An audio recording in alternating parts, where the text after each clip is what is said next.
नमस्कार दर्शक बंधु हालचाल 56 को स्वागत करुछि मु आपण मानक एंकर शुभश्री घंटाए। वर्तमान आमे आसी पहुंचीचु नवरंगपुर स्थित सर्किट हाउस रे। आम गहण रे जो व्यक्ति विशेष वर्तमान आम सहित उपस्थित अछंती हुए तो तांको परिचय दबा मोर दुष्टम हबो। तेबे चलंतु सिधासलख से संस्थानक सहित मिसिबा एवं विभिन्न प्रश्न उपरे आलोचना करिबा।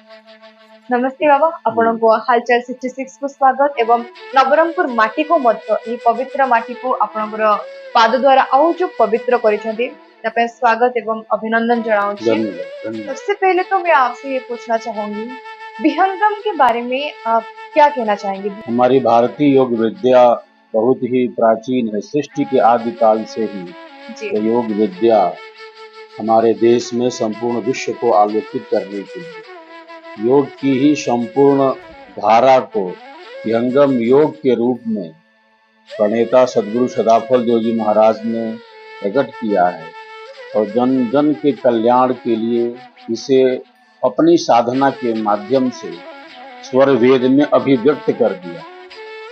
जब भी योग शब्द प्रायः हमारे समक्ष आता है तब हम यही समझते हैं कि आसन करना है, प्राणायाम करना है।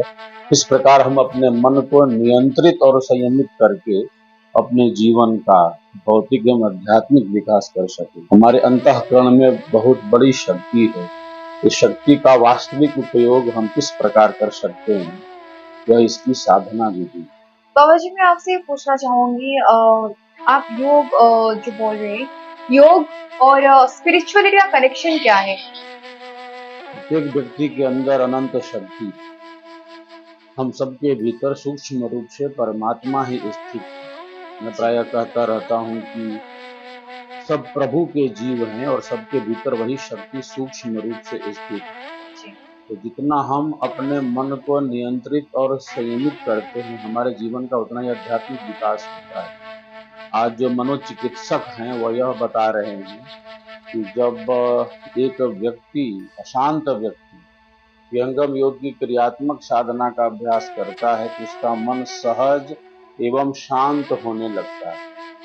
हमारी जो साधना है विहंगम योग की वो 5 श्रेणियों में विभक्त है।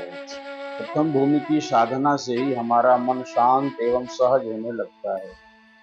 192 इलेक्ट्रोड से विहंगम योग की प्रथम भूमि की साधना का परीक्षण किया गया, जिससे यह पता चलता है कि मस्तिष्क शांत है। और सबसे बड़ी बात तो यह है कि न केवल शांत है बल्कि वह सचेत है, जागरूक है, अलर्ट है।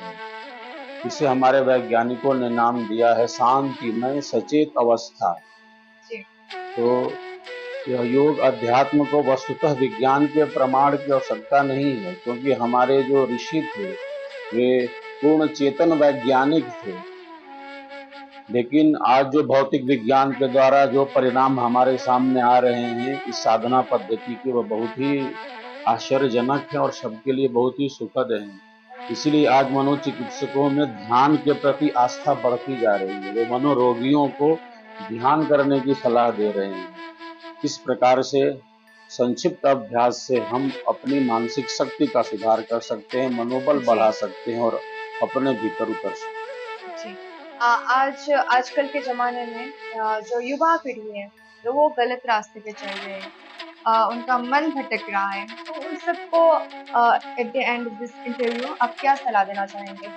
युवाओं के लिए तो सबसे आवश्यक है, युवा वह है जो वायु की प्रवाह की तरफ बहता हो। तो युवा मन को वस्तुतः विशेष आवश्यक है यह योग और ध्यान। प्रायः कह दिया जाता है कि अध्यात्म और योग उन लोगों के लिए है जो जीवन से विरत हैं। वस्तुतः यह ठीक नहीं है। अध्यात्म और योग उनके लिए है जो अपने जीवन को जीना चाहते हैं, जो जीवन को समझना चाहते हैं। ये जीवन है क्या, इसकी वास्तविकता क्या है। तो अगर सच पूछा जाए तो ये सबसे अधिक आवश्यक एवं अनिवार्य है युवा पीढ़ी के लिए, क्योंकि वही वर्तमान है और वही भविष्य भी वही है। युवकों के लिए ये संक्षिप्त साधना अत्यंत ही उपयोगी होती है। इस साधना के द्वारा उनके जीवन का सकारात्मक और रचनात्मक विकास होता है। लाखों युवा आज इस विहंगम योग की धारा से जुड़े। आजकल के जनरेशन में तो पैसे दे के मन को खरीद लेते हैं, लोगों को खरीद लेते हैं, लेकिन आपके सिर्फ वाणी से आप लोगों के मन को जीत रहे हैं। तो बहुत अच्छा लगा आपके पास बैठने के लिए जो मुझे अवसर मिला उसके लिए भी मैं बहुत धन्यवाद करूंगी, और आपका जो बहुमूल्य समय था वो हालचाल 66 उसके लिए भी बहुत बहुत धन्यवाद। धन्यवाद सर। धन्यवाद।